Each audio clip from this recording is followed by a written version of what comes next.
Hello and welcome to another episode of India. Hola y bienvenidos a otro episodio de India y la Izquierda Global. Si eres nuevo en el programa, no olvides darle al botón de suscribirte. También puedes considerar hacerte miembro de YouTube, mecenas o donar una pequeña cantidad usando el enlace en la caja de descripción. Pero, como mínimo, mira el programa, dale a me gusta, compártelo y comenta. Sin más preámbulos, déjame dar la bienvenida a nuestro invitado de esta noche, Arnold August. Arnold es un autor, periodista y analista político canadiense con base en Montreal, Quebec. Ha escrito extensamente para medios como Global Times y Monthly Review, y es autor de varios libros, entre ellos Cuba y sus vecinos, en movimiento.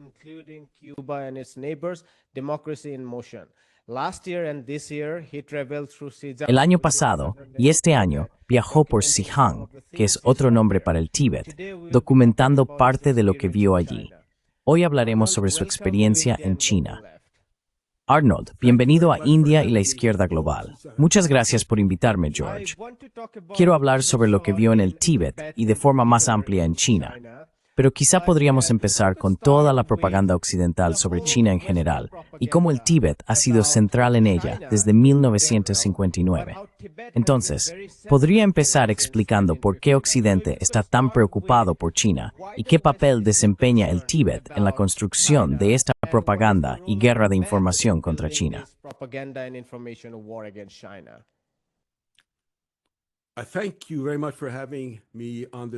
Muchas gracias por invitarme al programa. Creo que la pregunta es muy pertinente. China ha estado desarrollándose tanto en las últimas décadas que incluso Occidente tiene que reconocer estos avances. La asombrosa modernización que ha tenido lugar en China, el hecho de que incluso el Banco Mundial lo admita, desde 1978 en adelante, en un corto periodo de tiempo, China sacó a 800 millones de personas de la pobreza extrema. Este es un hito histórico impresionante, no solo para China, sino para el mundo. Así que la narrativa básica es, bien, China ha logrado todas estas cosas, pero ¿a qué precio?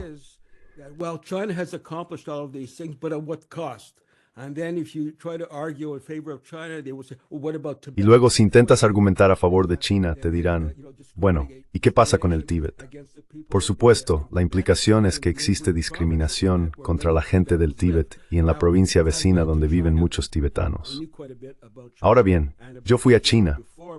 Ya sabía bastante sobre el país y esa zona, pero me sorprendió gratamente ver cómo los chinos han logrado vincular la modernización y el desarrollo en esa región, al tiempo que no solo preservan, sino que en realidad promueven la cultura, literatura, la lengua y la religión del pueblo tibetano.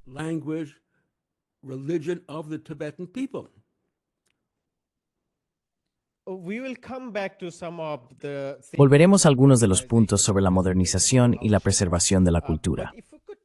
Pero si pudiéramos empezar con el propio año 1959, porque como bien sabemos, esto fue iniciado por la CIA y se ha repetido hasta la saciedad por la propaganda occidental, se dice que 1959 representó la llamada invasión china del Tíbet, cuando en realidad fue un gran momento de emancipación de la servidumbre en la región. Así que, si pudieras hablarnos del significado de 1959 y de la integración del Tíbet en el proyecto socialista chino, creo que sería una excelente manera de establecer el contexto para nuestra discusión posterior.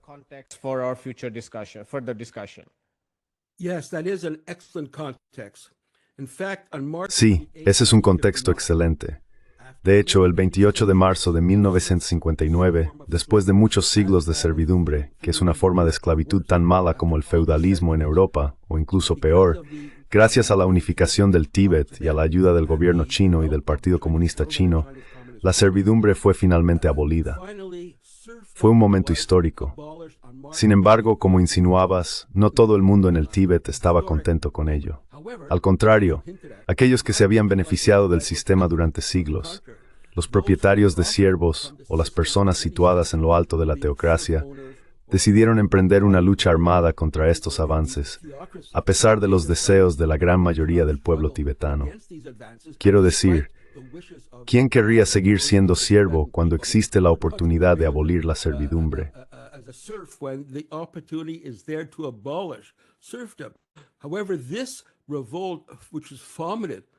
Sin embargo, esta revuelta, que fue fomentada e impulsada por Estados Unidos, fue derrotada. ¿Qué ocurrió allí? El Dalai Lama, que contó con el patrocinio de la CIA desde el principio, se vio obligado a admitir la derrota y luego huyó a la India, donde reside actualmente como un pretendiente ilegítimo a ser el líder del Tíbet. Ese es el significado de marzo del 59. Por supuesto, podríamos hablar de ello más adelante. Todavía tiene repercusiones hoy, porque el Dalai Lama cumplió 90 años hace unos meses, y el primer ministro de la India, Modi, le envió un mensaje de felicitación con tal motivo, al que los chinos reaccionaron con bastante fuerza.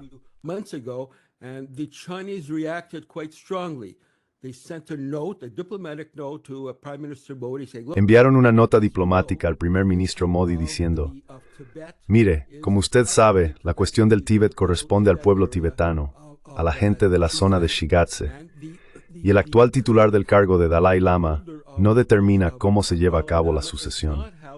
Y él respondió cortésmente de manera diplomática: no interfiera en los asuntos internos de China ni en los asuntos internos del Tíbet, porque el sucesor del Dalai Lama es elegido histórica y tradicionalmente por el propio pueblo tibetano, en conjunto con el Partido Comunista de China y el gobierno de China. Así que esta es una historia en curso, y cuando el Dalai Lama fallezca, supongo que volverá a aparecer en las noticias. Pero ese es el contexto básico.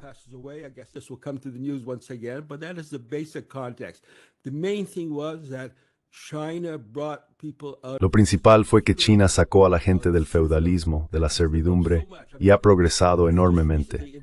Quiero decir, recientemente este año, China celebra los 60 años desde la creación de la región autónoma de Xi'an. Y en ese periodo de tiempo, desde 1965, cuando se estableció, hasta 2024, la renta per cápita se ha multiplicado varias veces. La esperanza de vida pasó de 35 a 72 años. Y hay muchos otros ejemplos. Por ejemplo, el número de escuelas pasó de 1.828 en 1965 a unas 3.600 en la actualidad. Así que estos son algunos de los principales avances que se han producido en esa región desde que se estableció la región autónoma hace 60 años.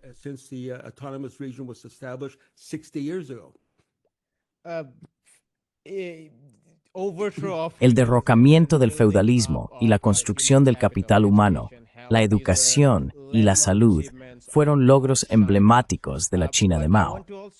Pero también quiero referirme a la China posterior a las reformas, y uno de los logros más espectaculares de esa segunda en China, por así decirlo, el proyecto de modernización.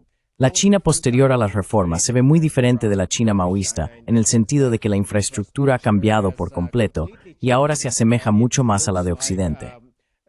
Pero el Tíbet es bastante distinto, mucho más espectacular, en el sentido de que es ecológicamente mucho más frágil, si puedo usar esa palabra. Y el liderazgo chino reconoce ese equilibrio, por así decirlo, entre ecología y desarrollo.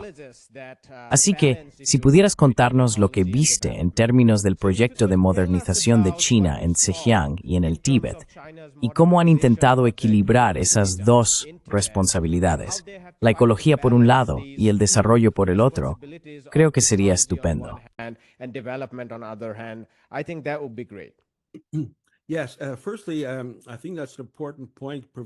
Sí, en primer lugar, creo que ese es un punto importante, proporcionar el contexto histórico. En 1947, la India se independizó, ¿verdad?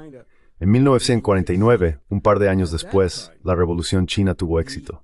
En ese momento, el PIB y la economía en general eran muy similares entre la India y China.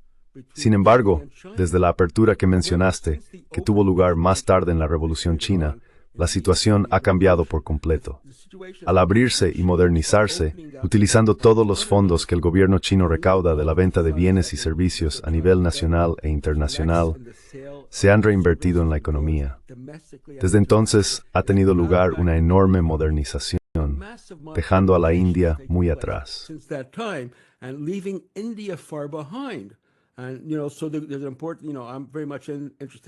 Y sabes, hay un punto importante aquí. Me interesa mucho la India, y eso plantea la cuestión de qué papel debería asumir la India en el futuro para el bienestar de su pueblo.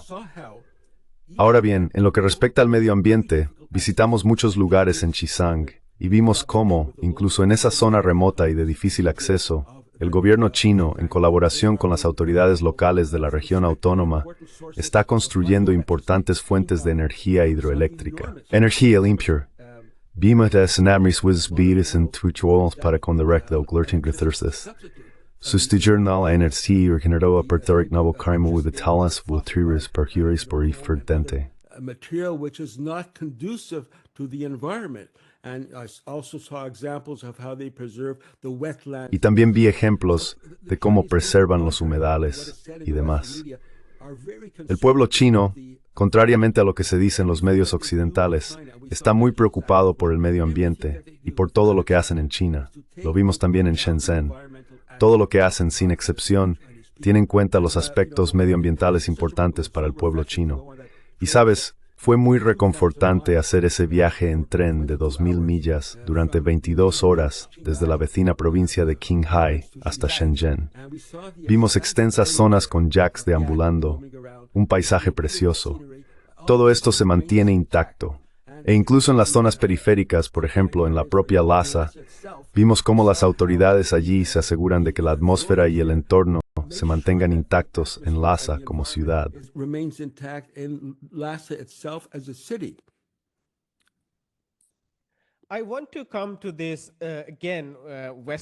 Quiero volver a este tópico occidental de la invasión cultural o la erradicación cultural, el término que prefieras, que a menudo se asocia con el Tíbet. Como mencionaste en tu respuesta anterior, en el Tíbet, el monasterio estaba profundamente entrelazado con el feudalismo. Así que parte de ese clero y del orden eclesiástico estaba vinculado a la clase terrateniente, a las élites. La Revolución China, por supuesto, de Resor, ese Prismburkman Kas Eraso Staff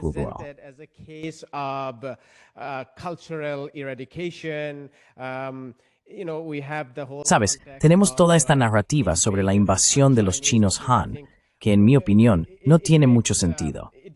Pero la retórica es más intensa en el caso de Xinjiang, dado el historial mucho más largo de inmigración real desde el continente hacia esa región. Aún así, hemos visto los mismos tipos de argumentos.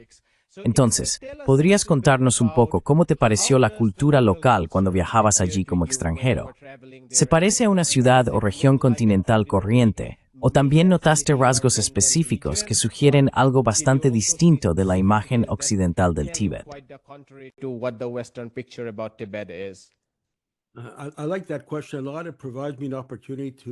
Esa pregunta me gusta mucho.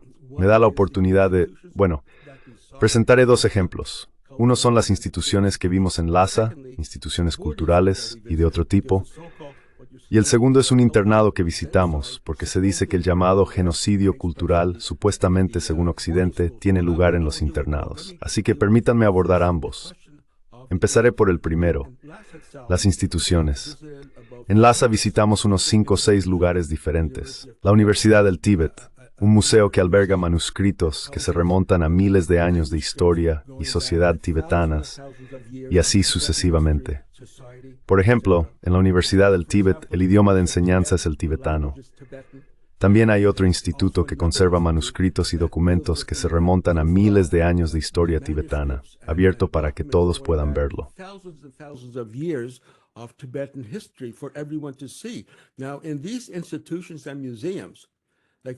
Ahora, en estas instituciones y museos, como ya sabes, la verdadera semilla del alma tibetana, su origen, su religión, su pensamiento y su filosofía, no solo se conserva, sino que se promueve.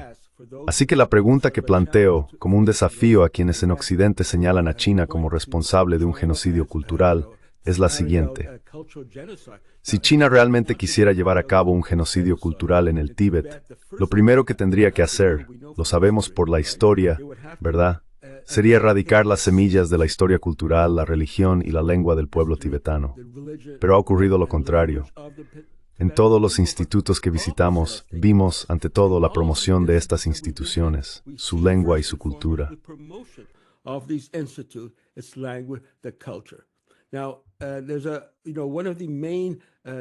Ahora, una de las narrativas principales que escuchamos con bastante frecuencia, aparece de vez en cuando, es que China se ha desarrollado mucho, pero ¿qué pasa con los internados, el llamado genocidio cultural en esas escuelas? Visité un internado, no en Shenzhen como tal, sino en la provincia vecina de Qinghai, que tiene una gran población tibetana. Visitamos este internado y todos los estudiantes allí eran tibetanos. Lo que vimos fue asombroso. Quiero decir, no es que me impresionara un poco.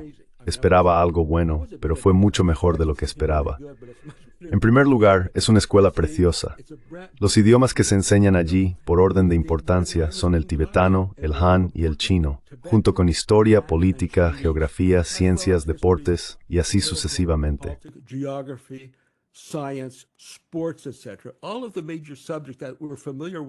Todas las asignaturas principales que conocemos en Occidente se enseñan allí, pero la número uno en la agenda es la lengua tibetana, y su historia, por supuesto.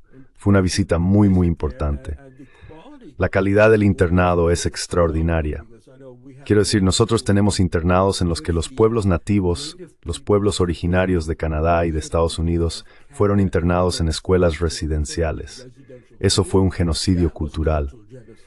Si quieres un ejemplo, ve a Canadá y a Estados Unidos y observa el genocidio cultural contra los pueblos nativos allí. Ahora bien, en esa escuela, por ejemplo, tienen dormitorios preciosos, 4 dormitorios, 4 camas por dormitorio, y hasta han tenido en cuenta que la zona es bastante fría.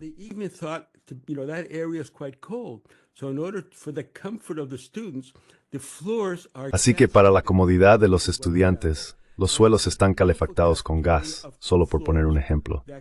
Y hay una preciosa cafetería de 2 plantas que puede atender a 1,200 estudiantes al mismo tiempo.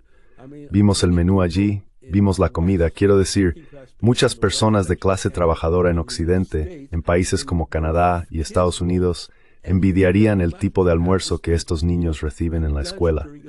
No se ve eso a menudo. Sin embargo, en ese internado sí lo tienen. Así que el ejemplo del internado es una refutación muy importante de la falsa acusación de genocidio cultural. Es completamente falso.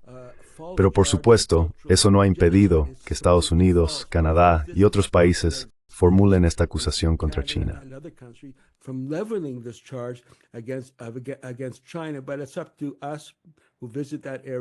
Pero depende de nosotros, los que visitamos esa zona, asegurarnos de que se mantenga la verdad sobre la escuela residencial. En ese contexto, respecto a cómo ha evolucionado la lengua tibetana, hice algunas investigaciones. Todos en el Tíbet, en esa zona y en las regiones vecinas, hablan tibetano. 100%. Ahora bien, en Canadá y en Estados Unidos, entre las poblaciones nativas, el número medio de personas que aún pueden hablar su lengua original. ¿Adivinas cuánto es? Ronda el 5%. Así que del 5% eso es genocidio cultural, al 100% que habla la lengua. Por supuesto, esta es una de las muchas narrativas falsas, de las mentiras a las que tenemos que enfrentarnos. Y esa es una de las razones por las que yo y otros viajamos a China, para contar la verdad sobre la situación allí.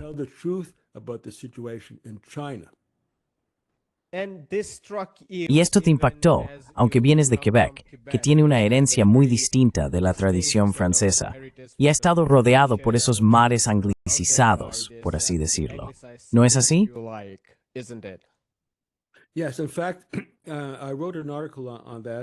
Sí, de hecho escribí un artículo sobre eso, supongo que a eso te refieres.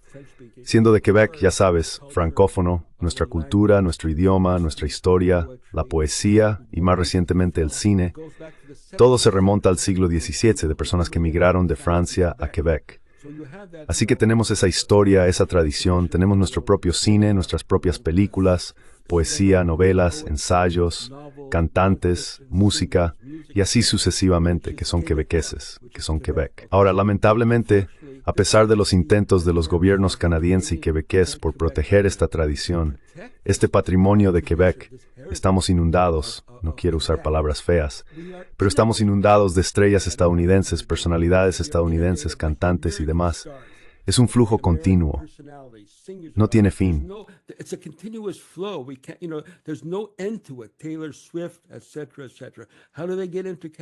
Taylor Swift, etcétera, etcétera. ¿Cómo llegan a Canadá? En primer lugar, todo el mundo en Canadá tiene acceso a CNN, así que lo recibimos de CNN y de otros programas dedicados a la promoción cultural.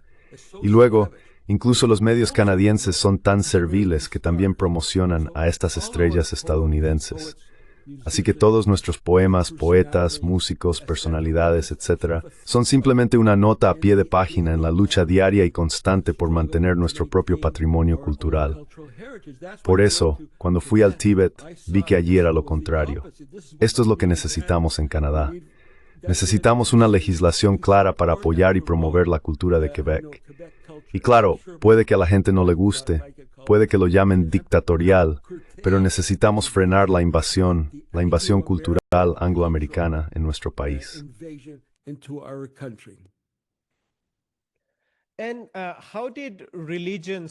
¿Y cómo te impactó la religión en el Tíbet? Te lo pregunto por una historia complicada. Por supuesto, parte del enfrentamiento entre la religión y el Estado chino es propaganda. Es erróneo y propagandístico afirmar que en China la gente no tiene absolutamente ninguna libertad religiosa. Pero parte de ello también proviene de una larga historia en China de conflicto entre el Estado y las órdenes religiosas, que no comenzó con la Revolución Socialista, sino que en realidad se remonta a la dinastía Qing. La situación se intensificó realmente después de las reformas de 1890 en China, cuando el proyecto de modernización, que requería tierras y la reconstrucción de escuelas, chocó con el derecho de las órdenes eclesiásticas a poseer tierras. Y así fue como se desarrolló.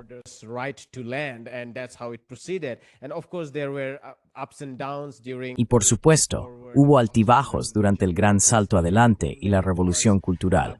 Se intensificó en muchas áreas.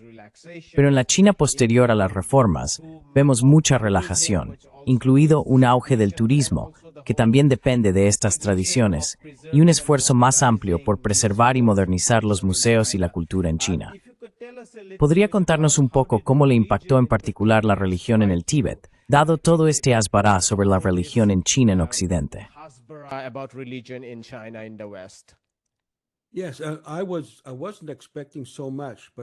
Sí, no esperaba tanto, pero al caminar por las calles de Lhasa, espero estar despertando en ti el deseo de visitar esa zona algún día. Lo que principalmente vemos son personas vestidas con ropa religiosa. Hay muchos monjes budistas caminando por ahí y también realizan oraciones justo en el centro de Lhasa. Visitamos un monumento importante allí que está dedicado a la religión.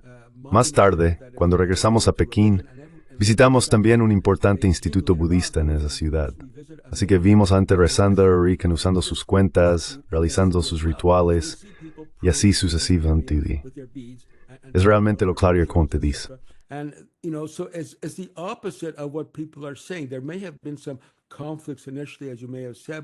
Puede que al principio haya habido algunos conflictos, como mencionaste, pero eso ya se ha resuelto. Ahora hay una participación plena y libre para que la gente practique su religión. Lo vemos en todas partes y la gente se siente orgullosa de mostrarlo. Al mismo tiempo, en Lhasa también vemos una ciudad moderna. La generación más joven, personas con monopatines, algunos que se acercan a hablar con nosotros y a practicar su inglés. En todos los lugares que visitamos vimos a personas practicando su religión en las calles, en los monasterios y demás. Así que, en este momento, está floreciendo y tengo que decir que el gobierno chino, el Partido Comunista Chino y las autoridades locales de esa zona, en Xizang, son responsables de permitir y fomentar que la religión prospere allí.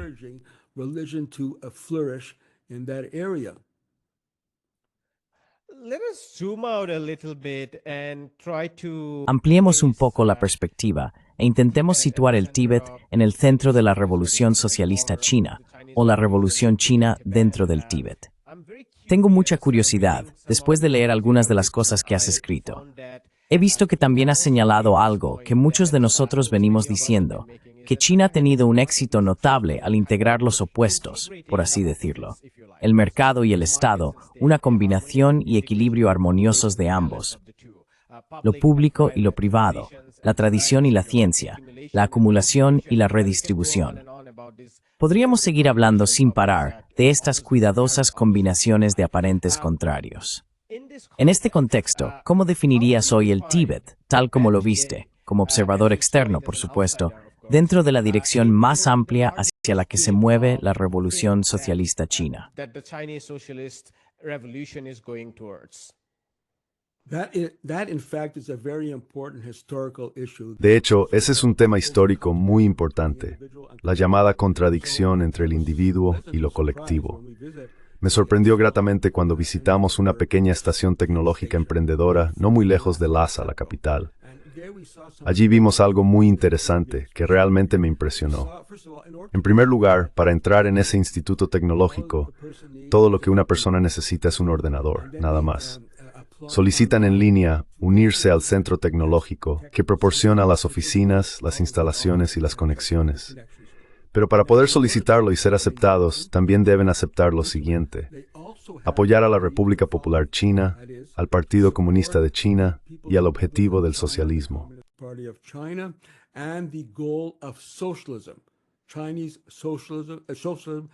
El socialismo chino con características chinas. Esa es parte de la condición de entrada a la que tienen que aceptar. Ahora bien, algunas personas en Occidente dicen, oh, eso está controlado por el Estado, es terrible, el colectivo se impone y el individuo no tiene iniciativa. Pues bien, lo que yo encontré allí fue lo contrario. Como insinuabas, es un excelente ejemplo de todos los lugares del mundo, en el Tíbet, que solo relativamente hace poco en la historia salió de la servidumbre. Ahí lo tienes justo delante de nosotros, un ejemplo de cómo China está, en mi opinión, afrontando con éxito esa contradicción histórica en el colectivo por un lado y el individuo, el Estado y el individuo. Ahora bien, estos jóvenes principalmente ingresan en esa escuela.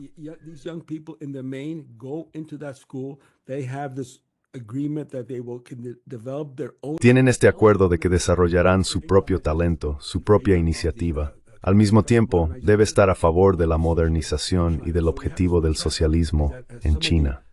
Así que tenemos este ejemplo. Algunos de los estudiantes allí, un grupo muy pequeño de emprendedores, inventaron en realidad un dron diseñado específicamente para las zonas agrícolas montañosas del Tíbet. Con este dron, los agricultores ahora pueden utilizarlo para fertilizar la tierra y realizar otras funciones importantes para desarrollar sus cultivos. También funciona de manera similar a un GPS, proporcionándoles una buena visión general del terreno montañoso. De este modo pueden aumentar su producción, incrementar sus ventas en el mercado y elevar sus ingresos.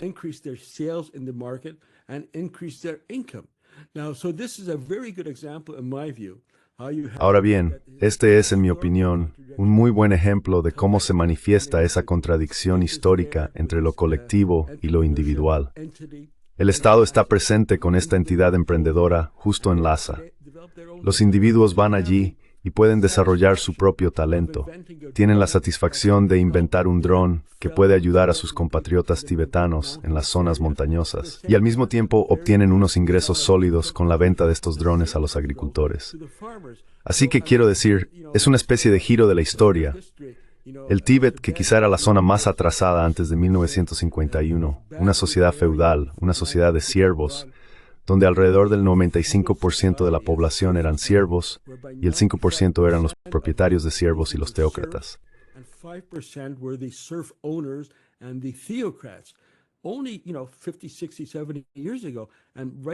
Solo, ya sabes, hace 50, 60, 70 años, y justo ahí vemos en China un ejemplo de socialismo con características chinas. China, en colaboración con el gobierno central y el liderazgo local, está resolviendo este problema histórico en esta área concreta, hacer compatibles al individuo y al colectivo. En mi opinión, el socialismo de Estado y las iniciativas individuales no son incompatibles. De hecho, se complementan. El Estado está ahí para ayudar a desarrollar y fomentar la iniciativa individual. Y la iniciativa individual, cuando está guiada por un gobierno como el que tenemos en China, contribuye a la modernización y al desarrollo del socialismo en China. Fue una gran experiencia. Nunca esperaba ver un modelo de socialismo con características chinas en el Tíbet, en una zona que acaba de salir del feudalismo.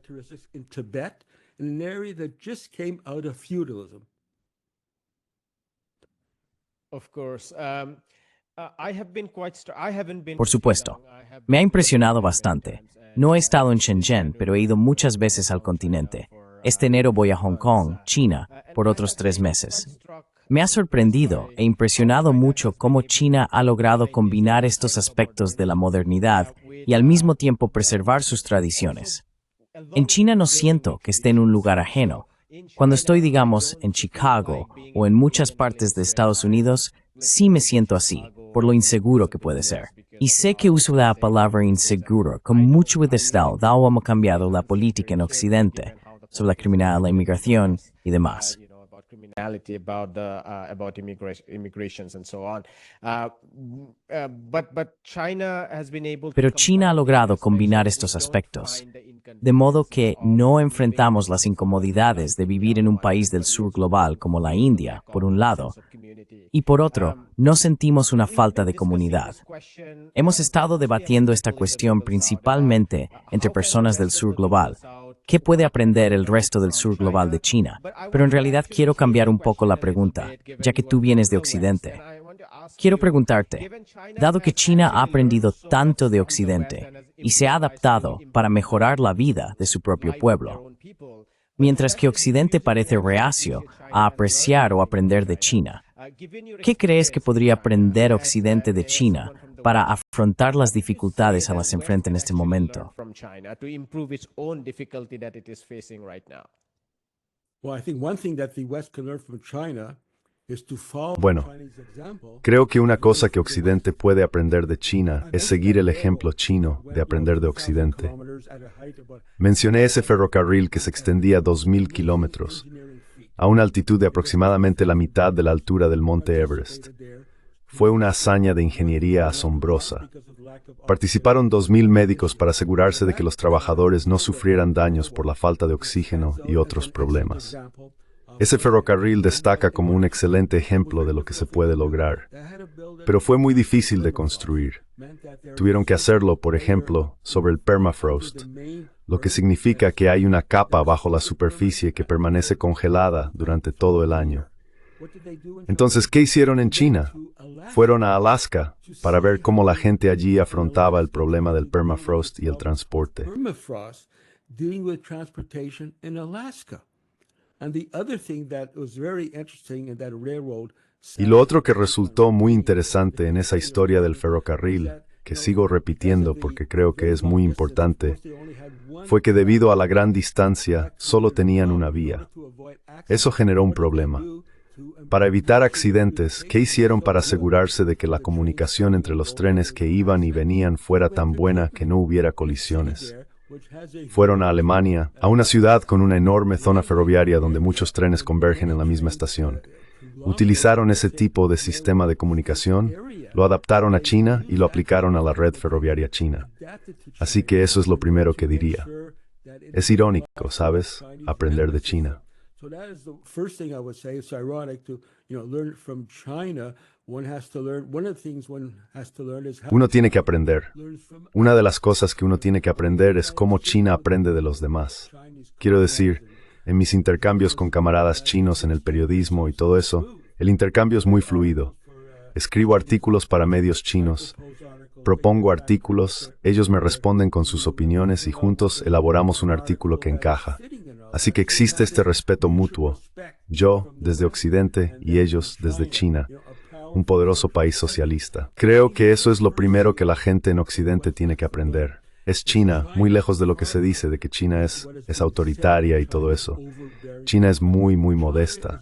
Sabes, han progresado tanto y todo lo que le dicen al mundo es, ya sabes, no nos sigáis. saying to the world is, don't follow us.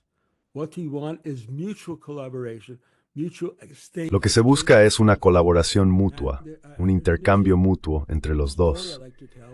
Y hay una historia interesante que me gusta contar sobre el milagro de China al resolver finalmente el problema histórico del individuo frente al colectivo. En Venezuela, un país que sigo de cerca, el presidente dijo hace unos 6 o 7 meses que están adoptando el modelo chino, es decir, cómo combinar lo colectivo y lo individual, el Estado y el individuo. Y creo que esto se aplica a cualquier país del mundo, también en Occidente.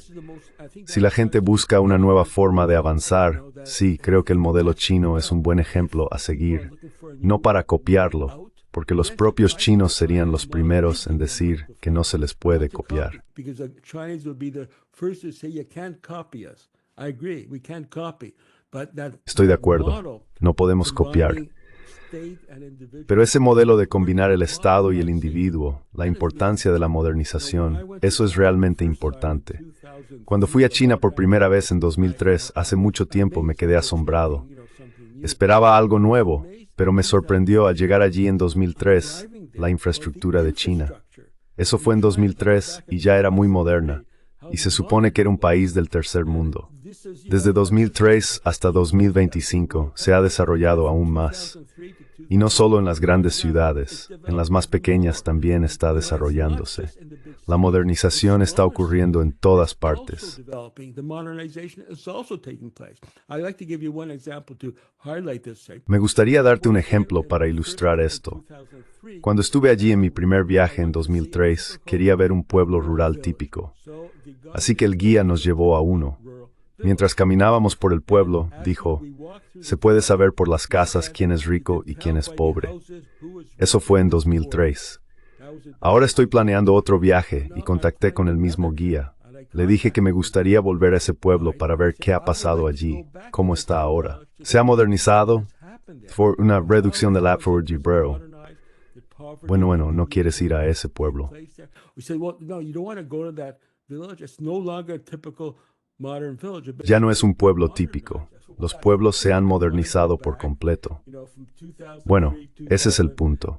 Quiero volver, ya sabes, desde 2003 hasta 2026, siempre que pueda, para ver la diferencia que se ha producido incluso en las zonas rurales en lo que respecta a la modernización. Y al contrario de lo que se suele decir, no es solo en las grandes ciudades, también ocurre en el campo. Hay muchísimos videos en línea que muestran cómo los chinos han creado milagros en pequeñas zonas, en sus pueblos, para sacar a la gente de la pobreza extrema y desarrollar una economía local muy sólida. Así que creo que esto es algo muy importante que la gente debería conocer sobre China.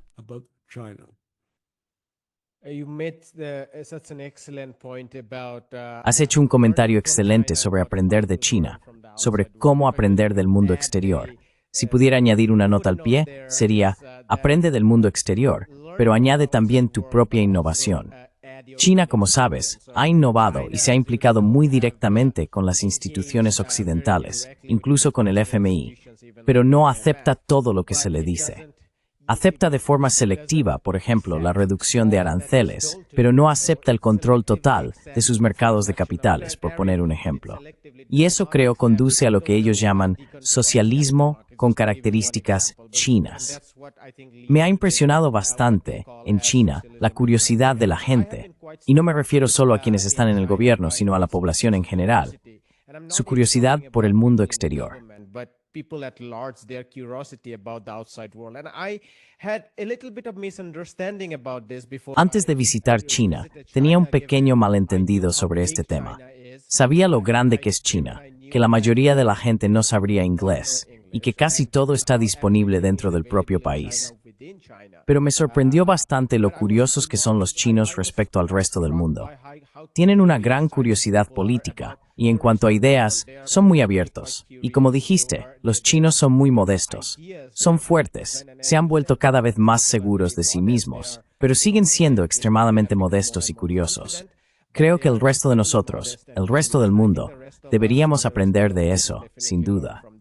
Arnold, si pudiera terminar pidiéndote que describas un poco, como alguien de izquierdas,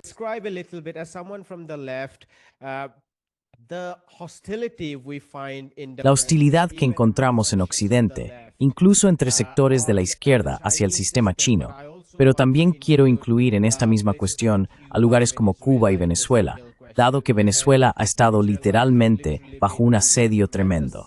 Es decir, ha enfrentado sanciones, propaganda y amenazas de guerra, con tropas concentrándose cerca.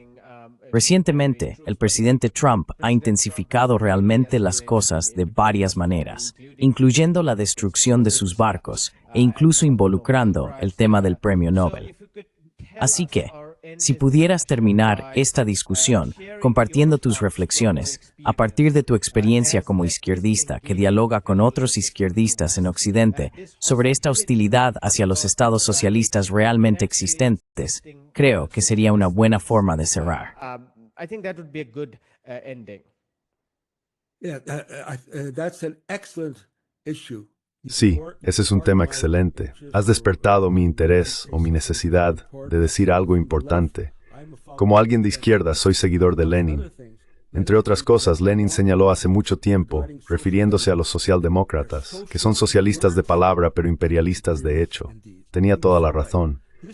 Así que, siguiendo esa línea, no soy más que un humilde seguidor de Lenin. En cuanto a Mamdani, la nueva estrella de la izquierda estadounidense que se presenta alcalde, hizo sus comentarios, su oportunismo y sus titubeos sobre la cuestión de Palestina. Ya sabes, tarde o temprano tenía que salir con declaraciones diciendo que en un momento en que Estados Unidos intenta invadir o provocar a Venezuela y Cuba, justo entonces en la ciudad de Nueva York, dijo, bueno, hay una dictadura en Cuba y en Venezuela. Well, and there's a dictatorship in Cuba and Venezuela. So, as someone from the left, that's my issue. Así que, como dijo alguien de la izquierda, ese es mi problema. Creo que sí, el imperialismo abierto es terrible, pero este ejemplo aquí, estos imperialistas sociales, socialistas en palabras e imperialistas en hechos, es muy importante porque infectan la cultura política, la forma de pensar de la gente en sus respectivos países. Y creo que ocurre lo mismo con respecto a China. Muchos de estos imperialistas sociales tienen su argumento. Oh, China es un país controlado por el Estado, los medios están por el Estado, y así sucesivamente. Todas esas narrativas habituales no se basan en la realidad en absoluto. Narratives which are not based on reality at all. I mean, I deal with the Chinese press a lot. Quiero decir, trato mucho con la prensa china. Ya sabes, la forma en que escriben son tan equilibrados y, como mencionaste, muy interesados y conscientes de los extranjeros. Y ahora muchísima gente en China habla inglés, así que podemos tener este contacto directo entre nosotros como extranjeros y ellos como chinos. Creo que la lección importante que debemos llevarnos es que la gente no debería creer lo que dicen Occidente y sus aliados social imperialistas sobre China, Venezuela, Cuba y demás. Es un verdadero desastre caer en esa trampa de atacar a esos países desde la llamada izquierda.